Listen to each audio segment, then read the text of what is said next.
These amazing chapbooks are right back here, and I think Lisa Elmore would be happy to sign a copy. Finally, we are privileged and thrilled to have an amazing visitor among us, Steve Bellin-Oka, who earned his MFA from the University of Virginia and his PhD from the University of Southern Mississippi's Center for Writers. He is the author of 2 chapbooks, Oh, Frankenstein, from Blue Trousers Press in 2014, and Dead Letter Office at North Atlantic Station from Seven Kitchens Press in 2017. His first book, Instructions for Seeing a Ghost, won the 2019 Vassar Miller Prize and will be published in early 2020 by the University of North Texas Press. Congratulations.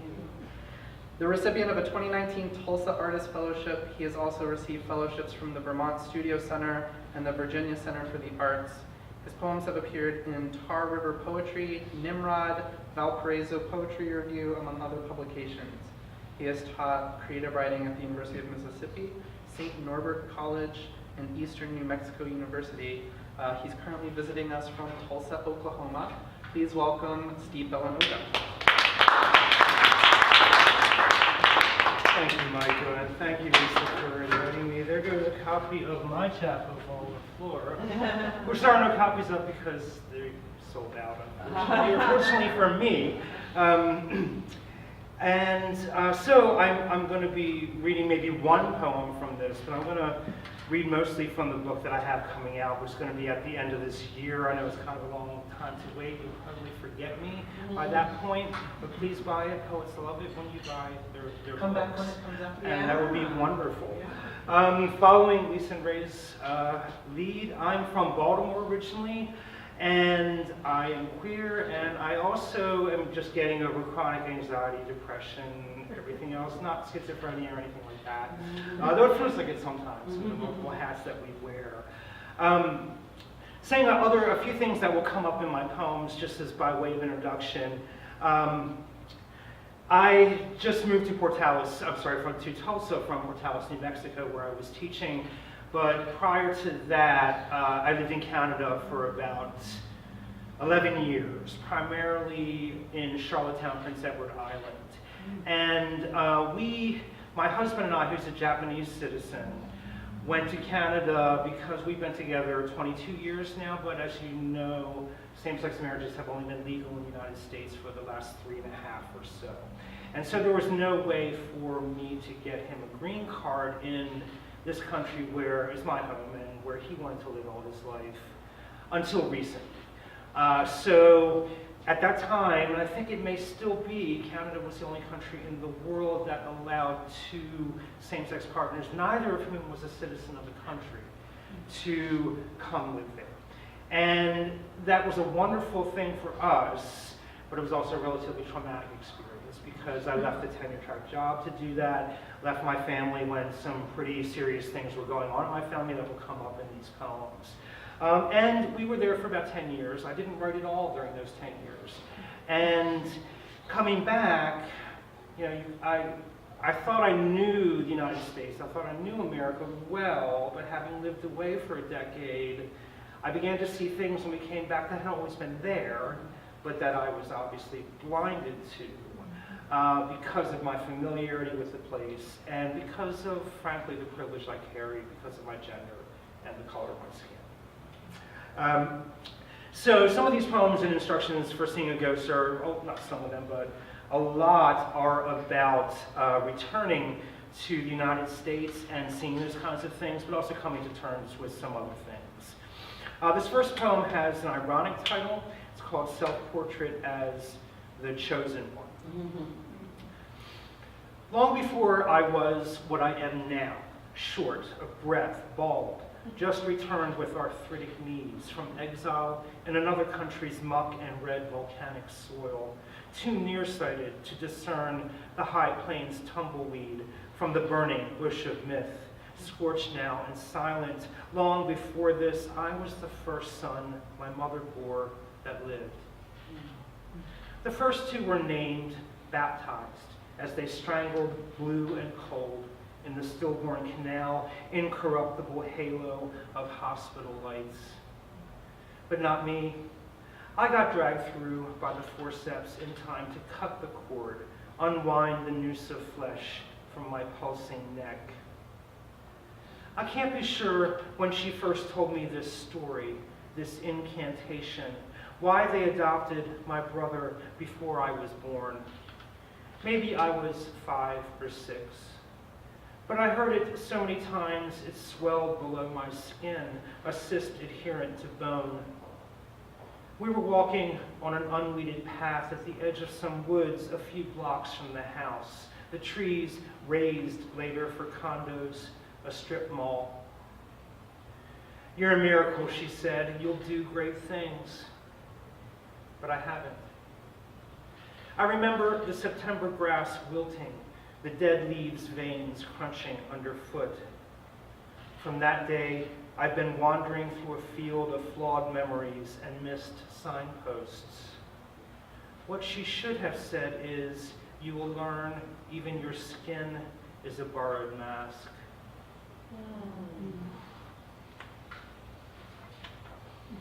I mentioned my older brother who passed away while I was living in Canada from complications as a result of addictions. And so this poem is about him. I'm sorry, a lot of these poems are going to be downers. It's okay. Sorry about that. It's called the subjunctive, which is, you probably already know, the mood of a verb in English that is the conditional. It's used a lot more rarely in English than in other languages, but it's called the subjunctive. Had my brother and I not planted the pine saplings we brought home from school 40 years ago, had he not watered them and spread fertilizer around the roots, the yard of the house we grew up in would not have smothered under a blanket of cracked and fallow needles. Were it not for their height, the naive placement beneath the power lines too near the neighbors' fences, his widow would not have had them cut to stumps, their irregular rings bared and countable. I wish they were not. Then I wouldn't return there almost every winter looking for what once was, a bright future coming toward us we thought to bathe us in its light like water, not sever us with its lightning like a chainsaw.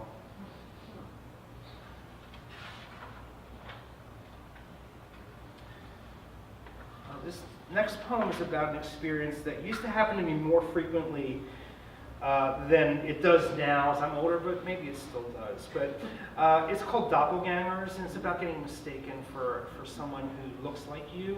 And I feel sorry for anybody who looks like me, but it seems to happen, or happened quite a bit. Doppelgangers. When I was younger, women often took me aside to say how much I looked like someone else. A dead lover, a son, a brother. Some of my doubles wore glasses or had the same oversized lips. One hanged himself after dinner in the garage. Another forgot his lunch pail and went back through a lumber mill's door minutes before it exploded. Most just went to the drugstore and never came back. Even now, in line at a bookstore or a cafe, a woman will search my face and suddenly it's the last time anyone saw me alive. I was standing far off on the opposite side of a train platform, wearing a dark suit. Or else, in another city, I was crossing a downtown street against traffic, whistling a tune half remembered, half made up.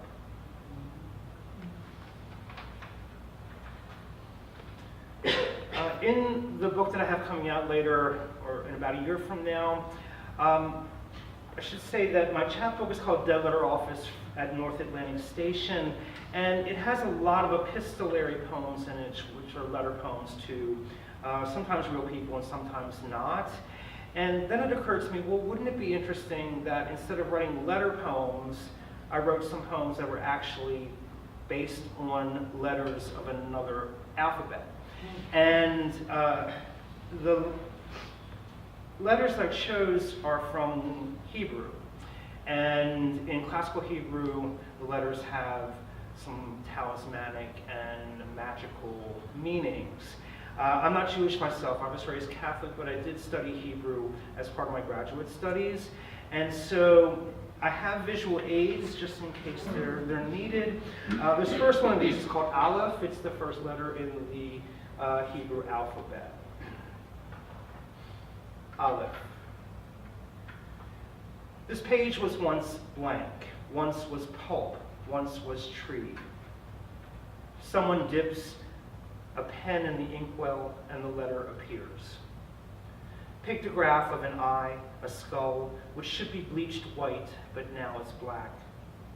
Its curved horns point the way to the Pacific cliffs toward the sea. What has a beginning must have an end, you think. Draw a line from here across the ocean, it would end at the Isle of the Dead. Shapes slink toward us through a pinkish, clinging fog. A silent letter begins our names, unpronounceable but for a glottal grunt. I tell you the ancient stories, Jonathan and David, Achilles and Patroclus, men like us always hear. If you separate the right glyph from the left, if you deconstruct the letter, the world almost ends. Once this page was blank, but now is not. Text me a photo of your left hand, my gold band circling your finger with half of infinity's ring.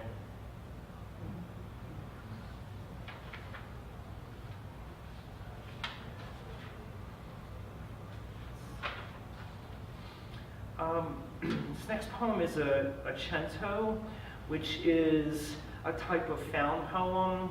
Forgive me if I'm telling you stuff you already know, but it's a type of found poem in which this actually dates back to Virgil's time in the classical period, where you take the lines of other poets one at a time, rearrange them, re-break them in order to make a new poem of a totally different meaning from the source text. This is called ceremonial cento. You hear pain singing in the nerve of things. It is not a song. Tell me this didn't happen. The trees wearing their mysterious yellow sullenness like party dresses. We were about to turn into this fire world without measure. Even the once wilding promise of us is unblooming. How it can only get so far from the seed. When two people wake in a house and do not touch each other, bread and wine, eggplant and garlic. The marble heart of the world fractures, a stone rebounding down a bottomless jar. Our astral music, however, will come back and harbor us. I have learned to read the fear in your body. That is happiness. That is what the word means. I take it in the darkness to my face. The things of the eyes are done. Outside the rain, like luck, licks our filthy windows clean.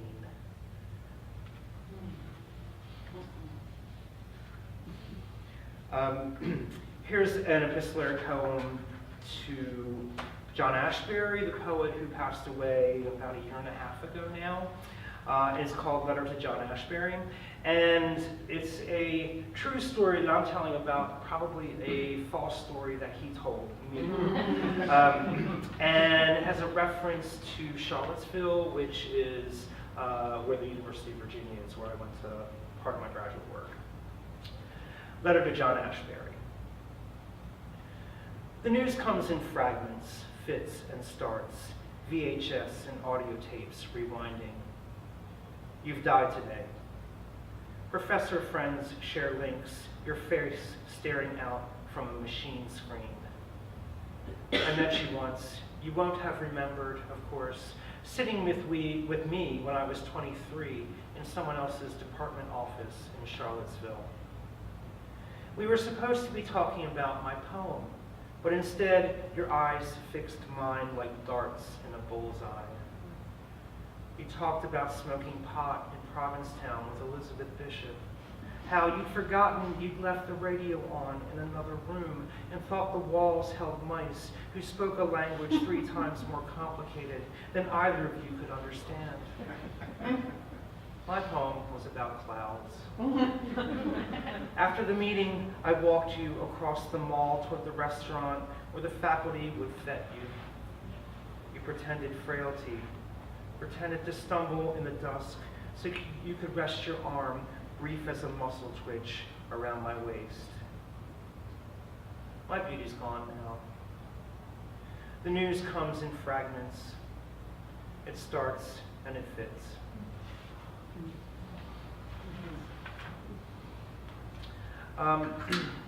Again, sorry about the downer poems here, but another incident while I was away in Canada that occurred with my family is that my sister died quite young of cancer. She was only 36 years old at the time. And she had 3 sons who then came to live temporarily with Kenichi and I, my husband's name is Kenichi, in Canada because there was no one else in my family who wanted to be their guardians.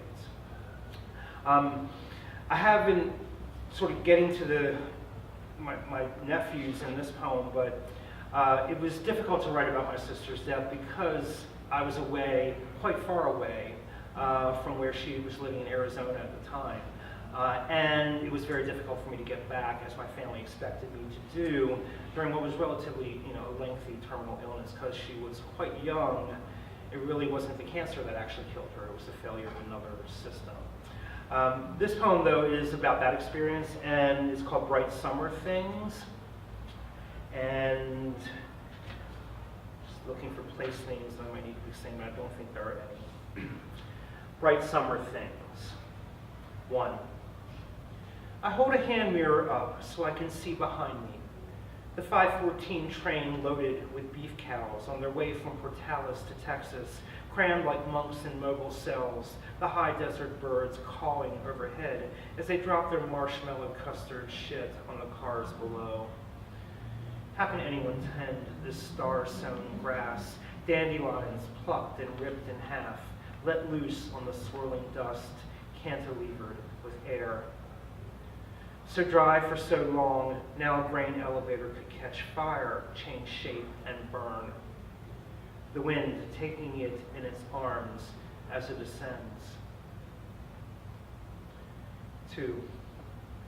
At a church crab feast long ago, I taught my sister how to open the steamed blue and spidery shell, to scrape away the lungs, the gills, and pull the sweet interior flesh away from the half shell underneath, and to wrest the claws away from the husk, pound them with a wooden mallet until they splintered like white and irreparable bone, or like porcelain.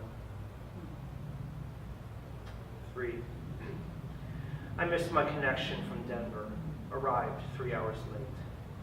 By then, the paramedics had wheeled what was left of her away before I got to the house. Summer stretched ahead in rivulets and cataracts, emptying into the Chesapeake. Fresh water turning to salt water. On the deck, I snared and smashed a lightning bug. Fluorescent green mustard splotch on the railing, gleaming for a time before it faded. I'm going to read maybe 2 more, maybe 3.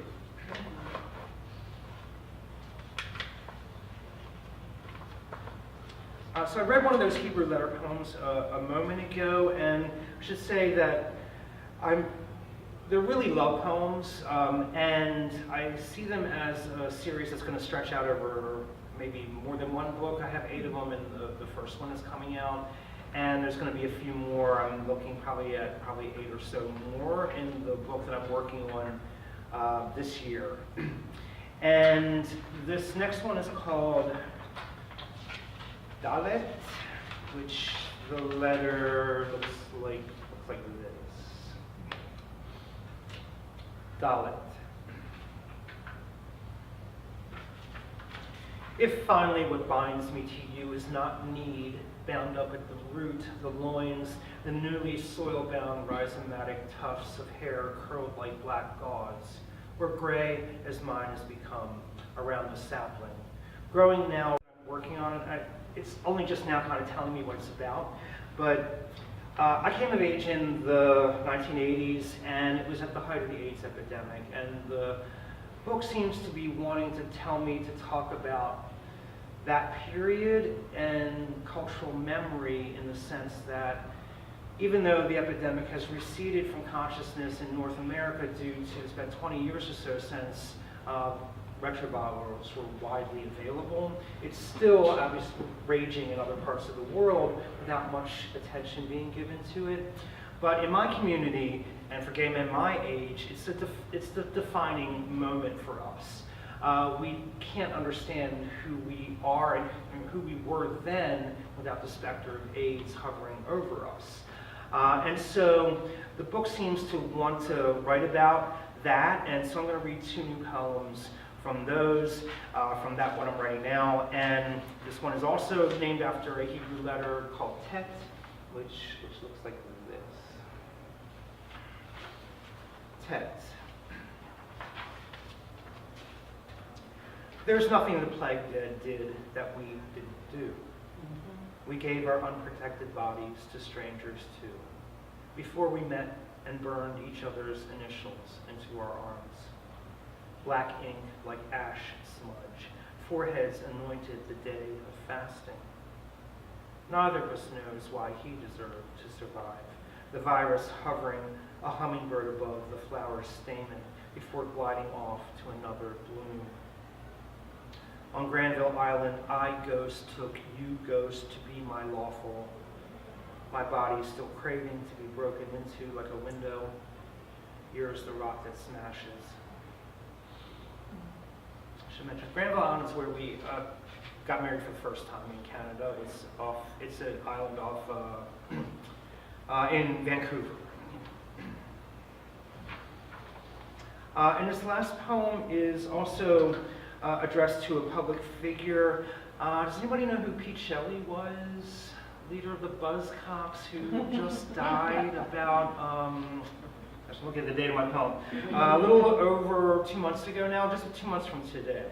And he was kind of a seminal figure in early UK punk, but also for people my age, because the lyrics to Buzzcocks songs had a lot of double entendres with gender in them. And then after the group broke up, Pete Shelley released a single called Homo Sapien. And the video was kind of everywhere when I was in high school. And all full of not even double entendres anymore, maybe single entendres. But this poem is about him and his death and kind of what that meant for me to kind of think about. It's a sestina as well, which has a repeating pattern of N-words to each line.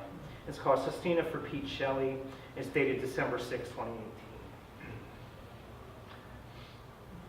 Nothing has to look like this. December ground the color of rust. Sometimes I make up names for migrant children locked in a border cage. Star, safe in my arms, never go hungry again. I'm not wanted in the place I live either. Another queer like the ones who broke off from the caravan, banded together for safety like firewood. The first Bush banned any refugee with AIDS from kissing American ground. He died, and they shut the government down. None of the queers I know mourned. Instead, we thought of the quilt, the names of the lost stitched in wool as if they were infants again in pink and sky blue thread. Some of them were stars, Hudson, Halston, Mercury. Nureyev with spangled stars on his tights. And you, I was 15 when the BBC banned Homo Sapien. I heard it on MTV, heard it again on the Hippo's dance floor, synthesized bass, the ground like a submarine's depth charge. I've forgotten the names of the boys I slept with, still telling myself I wasn't queer. That's probably a lie. I'd let any homo superior who turned his queer eye to mine take me in the parking lot under the stars. Like Tantalus, the virus just out of reach, I embraced the names I'd always been called: faggot, fudge packer, sissy, banned from paradise. 2 men's semen and streaks on the ground.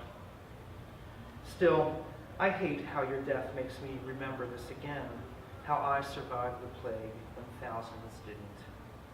Again, I think of irony, the underage, awkward 80s queer with his white Russian watered down, surveying the grounds for someone to take his will to live away, as if there were stars in his fingertips. No wonder the bouncer never once banned me, light brown hair and rat tail. His was one of the names I found on a matchbook and never called back. His name, I remember, it's on the AIDS quill. That patronym again, Pete. Your explicit song about the wish to be fucked, banned from the airwaves in England, but not here, where every queer with half a brain knew what it meant. We were stars, at least for 3.5 minutes. One night I ground a whole band bottle of Paxil up, drank it dissolved. Again, I woke and wasn't in the ground. My pupils dilated as stars. I burned the queer matchbooks. I exhaled the dead names.